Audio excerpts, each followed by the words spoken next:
All right, so I just got back from seeing this movie for a second time, and I just, oh my God, I just want to sit down and just spew out my thoughts in just one stream of consciousness, because seriously, this movie is fucking special, okay? I mean, let's just jump right into the plot twist at the end of the film, the main revelation in the third act, where we find out that all these memories between Amy Adams and this little girl who eventually seems to die over cancer or something like that. We see these like heart-achingly beautiful memories between the two of them that are just so vivid. And seriously, in the third act, when Amy Adams, she walks outside, the giant alien ship hovering in the sky, it sends out like a small single person pod.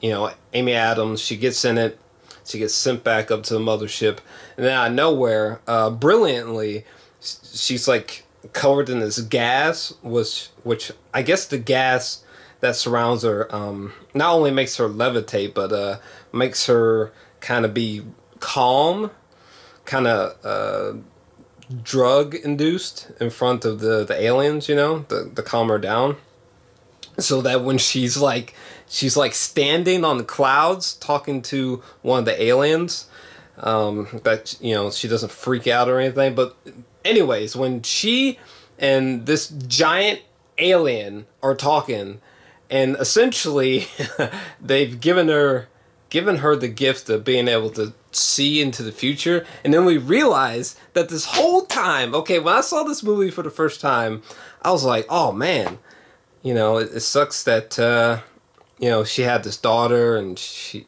died, and throughout the movie she keeps remembering her dead daughter. That's fucked up. But like, I didn't realize that all those moments between her and her daughter took place in the future. They hadn't even happened yet. I mean, watching the movie a second time was almost like watching the movie again for the first time, because I mean, I had a completely different viewpoint of these memories between mother and daughter. Oh my God, I totally did not see that shit coming. I mean, it just totally mind fucked me.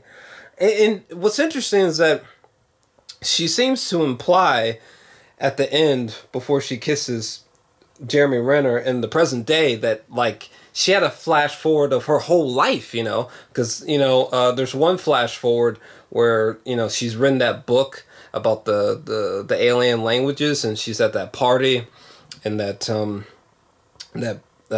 Chinese guy, I'm not sure if he was the Chinese president or what, but this guy, he you know, he's talking to her about the phone call that she made. It is so weird. Oh my God. Okay, the moment where in the present day, when Amy Adams, she grabs the phone and she's running through the tents and she calls this guy, like, oh my God, it's so weird, because her future self did not, I don't know how to explain this. It's almost as if like her past, it's almost like the future is out there happening as we speak. It's already preordained, right?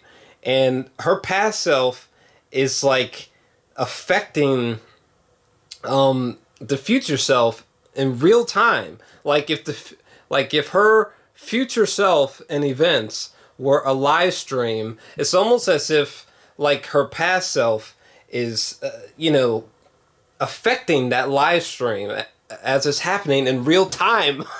I don't know if this is making sense, but holy shit, that just blows my mind, because her future self, when that Chinese president or military guy, whoever, this guy, when he was like, oh, you told me my wife's last dying words, you told that to me over the phone, it was crazy. Like, her future self didn't even immediately know what was happening. Her past self was just updating her in the present day. Oh my God, I don't know if someone's gonna be able to decipher what I'm saying, but it's, what the fuck. Just the way that the film deals with time paradoxes from being able to see into the future like that. Oh my god. And there's still some things that I don't fully understand, like why the hell did they place the bombs inside the ships, you know, during this part where it explodes and Jeremy Renner and Amy Adams are levitated to safety, which, oh my god, that blew my mind. And I just thought it was brilliant that the aliens landed all over the world, because it made it so, because like if one ship only arrived to Earth and landed in America, you know, it may have been possible that the Americans could have hid that ship for a long time. So having multiple ships land around the world makes it so that, you know, everyone is aware. You know, there's nothing to hide. You know, everyone is aware that they're here, you know what I'm saying? So it forces the world to talk together, to communicate together, to work together. If aliens really do show up, that would be a great way to make us work together, you know what I'm saying? Because they're everywhere. They're not just in one central location. And what's crazy is that, you know, there's like, this is implied in the film, but like, you know, like through computer monitors and stuff, but like in the world, people are rioting, religious people are going insane, there's like protests, there's people robbing each other, there's people talking shit about the military and the president. People are going crazy, and the aliens haven't even done anything. They have not revealed themselves to the public. They arrive in spaceships that don't make any sound, that aren't damaging anything. There's no clear signs of weapons on the outside of the ships. You know what I'm saying? Like, it kind of blows your mind, because I feel like in real life, our reaction to these exact same alien ships would be very similar. But it's sad, because, I mean, it's like, what better way is there for aliens to come in peace? I mean, my God, they're in an egg-shaped ship. It's not like there's guns on the outside. Like, I mean, I don't know that aliens could arrive in a more peaceful way, honestly, you know? I just thought that was so sad that humans are acting so hateful, yet they arrived in the most peaceful way plausible, you know what I mean? And holy shit, man, that plot twist just blew my mind at the end. Just the montage of future events meshed with the present day events gave me goosebumps. Seriously, when you see Amy Adams' future daughter kind of like, she was skipping away through the scene here, like, I almost felt a tear come to my eyes, because you realize that she is perceiving herself having a child in the future, her husband being Jeremy Renner, but then also she sees the whole of her life, and even sees her daughter dying from cancer. Like, oh my, what the fuck? I thought that the soundtrack was extraordinary soundtrack. This composer crafted it. He's one of my favorite composers of all time. He created this album right here. This album literally changed my life, but I'll have to speak to that at some other time. I think all the performances are great.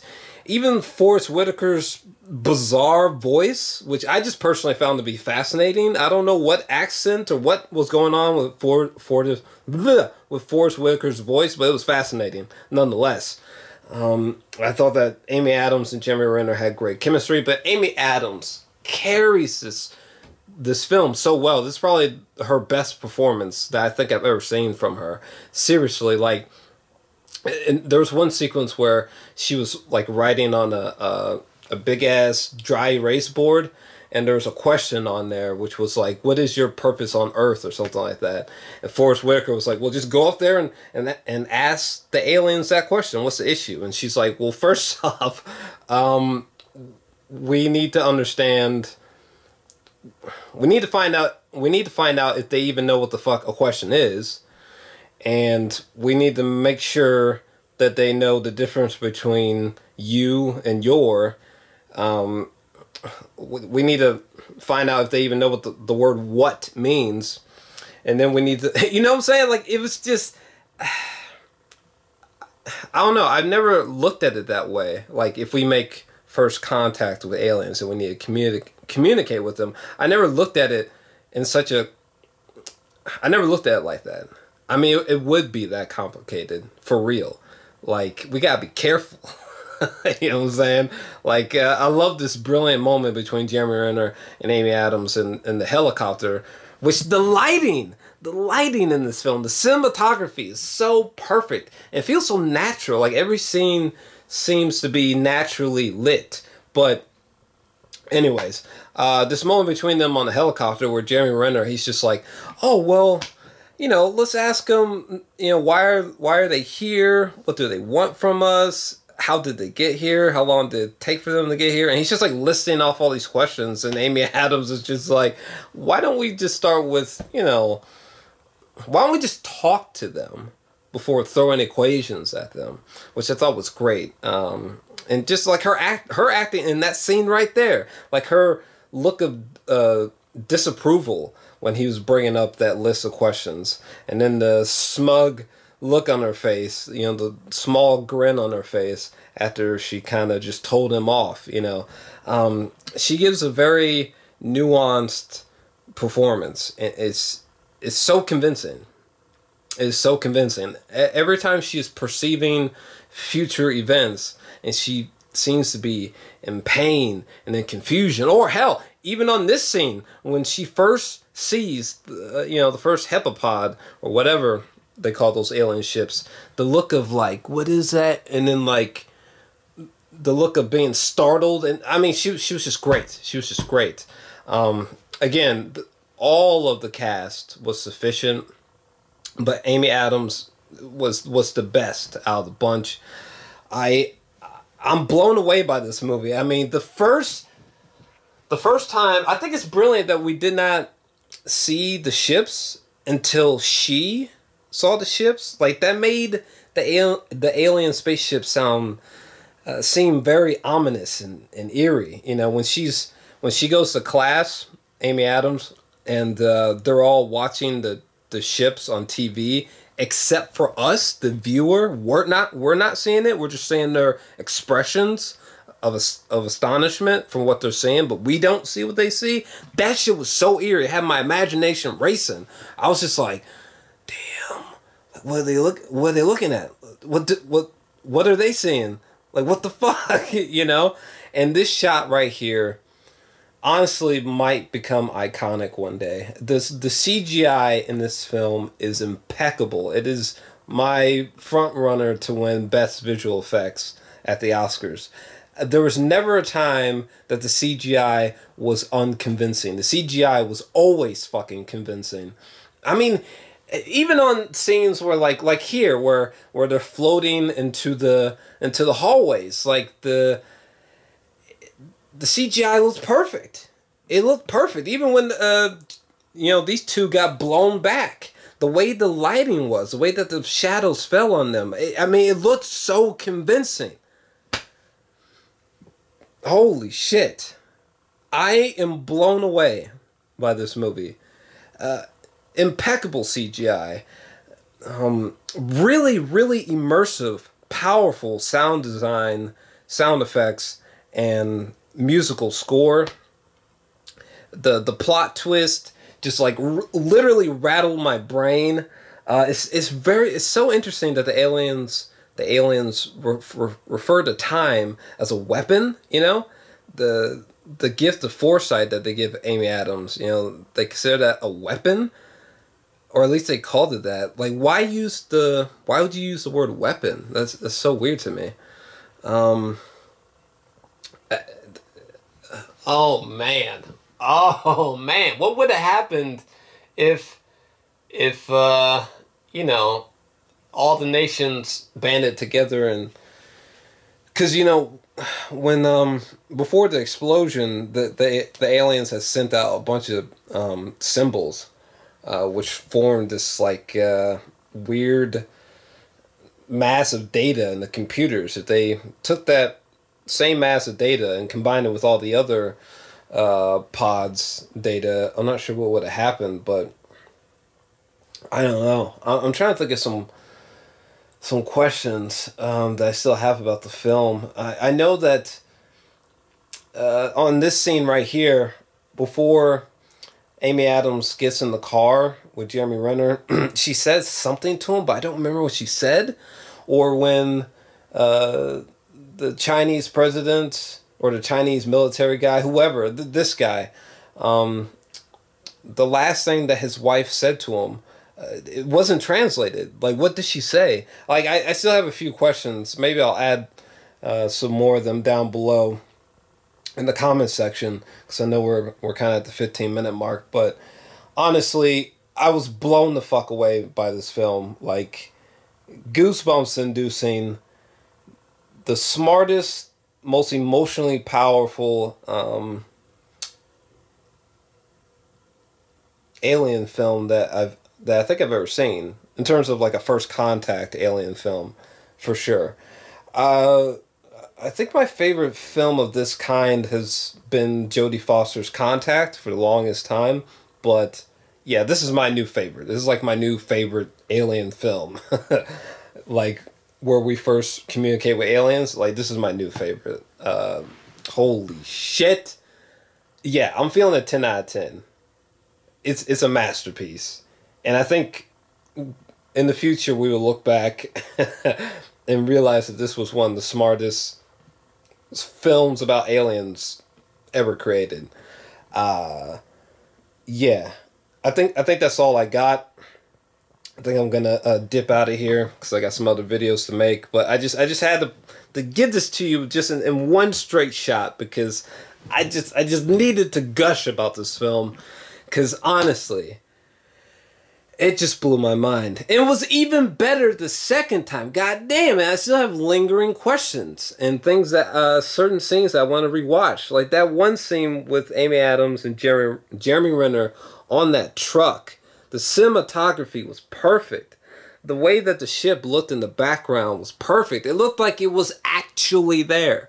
This moment where Amy Adams is walking through the field, and the way that the sun is hitting her, and the way that the ship is eerily in the background. I mean, it looked so beautiful. The ship looked so real out there. Holy shit, this movie just blew my mind. But hey, what are your thoughts? What'd you think?